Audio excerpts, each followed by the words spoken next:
Assalamualaikum anak soli dan soliha. Bagaimana kabarnya hari ini?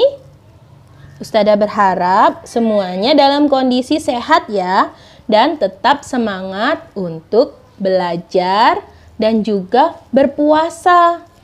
Nah, hari ini Ustazah akan mengajak teman-teman untuk mengenal tentang najis. Sebelumnya silahkan mengambil buku Ramadan Activity-nya.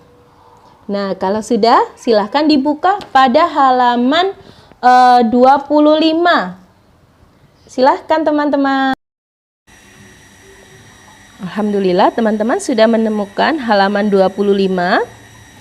Sekarang kita tulis dulu tanggalnya. Hari ini adalah tanggal 23 April tahun 2021. Masuk pada Ramadan ke-12. Silahkan ditulis teman-teman. Nah, kalau sudah, kita mulai ya. Ustazah akan memberikan informasi materi kita hari ini adalah tentang najis. Sebelum kita mulai, kita baca basmalah dulu. Bismillahirrahmanirrahim. Salah satu syarat sah sholat adalah terhindar dari najis. Teman-teman tahu apa itu najis?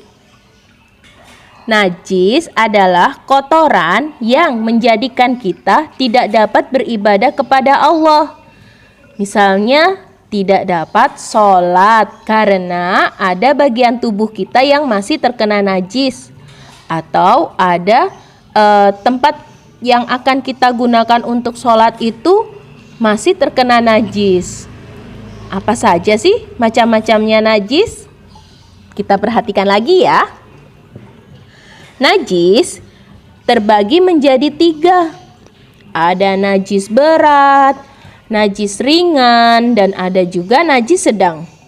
Pertama, Ustazah akan membahas dulu yang najis ringan ya. Najis ringan adalah najis yang berupa air seni anak laki-laki yang belum genap berusia 2 tahun dan belum pernah mengkonsumsi selain ASI. Kalau teman-teman punya adik bayinya itu laki-laki dan usianya belum berumur 2 tahun. Terus belum pernah mengkonsumsi selain ASI. Ketika adik bayinya itu pipisnya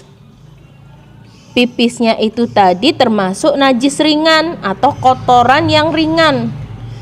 Caranya untuk membersihkan supaya teman-teman bisa sholat adalah dengan mempercikkan air pada benda atau anggota tubuh kita yang terkena air. Misal nih, mama mau sholat, tiba-tiba adik bayinya tadi pipis. Nah, mama nggak boleh tuh langsung sholat. Harus membersihkan dulu bajunya yang terkena pipisnya adik bayi laki-laki tadi. Dengan cara mengambil air secukupnya, lalu dipercikkan ke baju yang kena pipis tadi. Baru tuh mama boleh sholat karena sudah bersih dari najisnya. Berikutnya adalah najis sedang. Apa saja ya yang termasuk najis sedang? Najis sedang itu misalnya nih, yuk teman-teman boleh membayangkan. Ketika teman-teman pipis, ketika teman-teman BAB atau buang kotoran, itu termasuk najis sedang. Ada juga jika teman-teman sedang sakit, terus tiba-tiba muntah, kena bajunya atau kena lantai. Muntahnya teman-teman itu termasuk najis sedang. Cara membersihkannya adalah kalau untuk pipisnya teman-teman, air maninya teman-teman itu hanya dengan menyiram air saja, dibersihkan kemaluannya. Atau kalau ada yang masih ngompol, ayo, apakah ada yang masih ngompol? Enggak ya, teman-teman hebat sudah tidak ngompol. Mungkin adiknya teman-teman ada yang masih bayi atau belum bisa ngomong, terus ngompol. kena bajunya teman-teman atau kena lantai yang mau dibuat sholat, mau dipakai untuk sholat. Cara membersihkannya adalah dengan mengambil air dan dibasuhkan, dilapkan tadi, dipel. Kalau di lantai dipel ya, sebanyak 2 kali.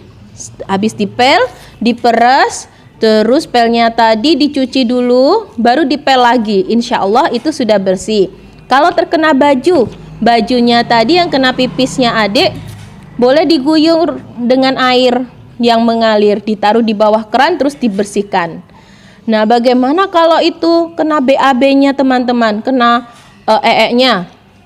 Teman-teman nggak sengaja tuh di celana atau BAB di celana. Bagaimana cara membersihkannya? Sama dengan mengguyurkan air, tapi ingat harus hilang baunya, nggak boleh bau nya tadi. Terus dipastikan tidak ada bekasnya. Kalau masih terlihat warna kuningnya berarti masih najis itu. Harus dicuci dulu pakai sabun, dikucek. Nah, kalau sudah hilang, insya Allah najisnya juga hilang. Sama seperti tadi, seperti BAB-nya tadi, kalau bajunya teman-teman kena muntah, baunya kan pasti nggak enak ya, bau. Cara menghilangkan najisnya tadi dengan cara mencuci dengan sabun yang harum, terus dikucek, dipastikan tidak ada bekasnya, tidak ada baunya. Insya Allah itu sudah bersih dari najis. Itu tadi masuk ke najis sedang ya,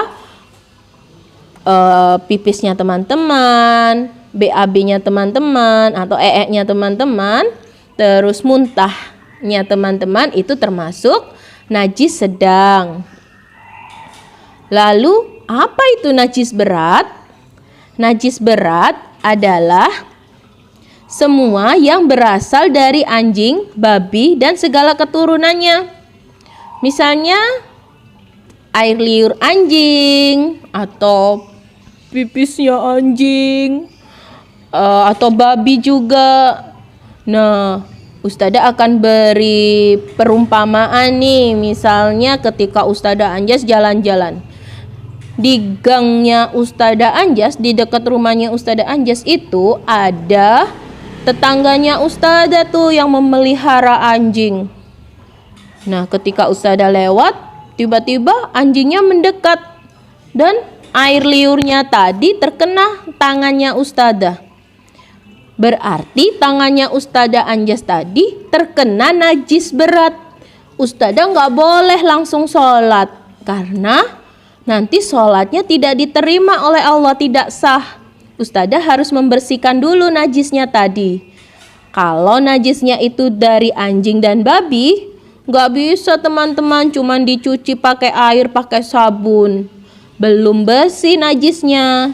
Caranya teman-teman boleh mengambil pasir, lalu diberi sedikit air, terus pasirnya tadi yang sudah dikasih sedikit air diusapkan ke tangan atau bagian tubuh atau tempat-tempat yang terkena air liurnya anjing, pipisnya anjing tadi, dibersihkan pakai pasir tadi. Kalau sudah bersih dengan pasir tadi, baru diguyur sama air sebanyak 7 kali. Nah, itu tadi cara membersihkan najis berat. Masya Allah, Allah baik ya. Allah menciptakan kotoran ini agar tubuh kita sehat. Tubuh kita mengeluarkan air kencing, mengeluarkan kotoran BAB tadi supaya tubuh kita sehat. Meskipun itu kotor, itu najis, Allah juga memberitahu kita cara membersihkan najis itu, agar kita selalu dapat bersyukur kepada Allah dengan cara sholat. Nah, sekarang kita perhatikan lagi halaman selanjutnya. Baik, sekarang silahkan melihat halaman di sampingnya ya, yaitu halaman 24. Suci dari najis. Zaidan dan teman-teman hendak pergi ke masjid. Bisakah kalian bantu mereka agar tidak melalui tempat yang ada najisnya? Sebelum kita kerjakan, coba kita perhatikan dulu jalannya. Nah, di sini ada anjing. Anjing ini adalah salah satu penyebab datangnya najis. Tadi najisnya yang masuk golongan najis berat. Ada juga kotoran ayam. Binatang ayam ini halal ya untuk kita makan dagingnya, tapi kotorannya ini masuk pada najis sedang. Jadi nanti jangan lewat sini ya zaidannya ya. Terus di sini ada babi. Babi kan sama ya seperti anjing. Dia menjadi salah satu penyebab datangnya najis. Jadi nanti nggak boleh lewat sini. Nggak boleh lewat sini. Kira-kira lewat yang mana ya? Yuk kita kerjakan bersama. Tapi sebelumnya baca basmalah lagi yuk. Membaca basmalah bersama. Bismillahirrahmanirrahim. Oke, Zaidanya mau pergi ke masjid. Kita lihat dulu masjidnya di mana. Apakah ini masjid? Coba kita perhatikan lagi. Oh, ini rumah. Bukan ya? Coba kita lihat sampingnya. Nah, ini dia masjidnya. Oke, yuk kita ajak Zaidan jalan-jalan. Lewat sini. Sini. Oke, turun. Belok ke kiri. Turun lagi. Belok ke kiri. Lurus. Belok kanan. Hap, hap, hap, hap, hap, hap, hap, hap. Lurus. Ups. Nah, kita mau ke masjid atau ke rumah ya? Ya, kita mau ke masjid. Belok ke kiri atau belok ke kanan? Belok ke kanan ya. Oke, turun. Alhamdulillah, sampai deh di masjidnya. Nah, ini tadi kegiatan kita hari ini di Ramadan yang ke-12. Silahkan teman-teman mengerjakan bersama mama di rumah. Atau kalau teman-teman bisa mengerjakan sendiri, boleh dikerjakan sendiri. Sekian dari Ustazah Anjas. Terima kasih sudah mendengarkan dan sudah fokus. Assalamualaikum warahmatullahi wabarakatuh.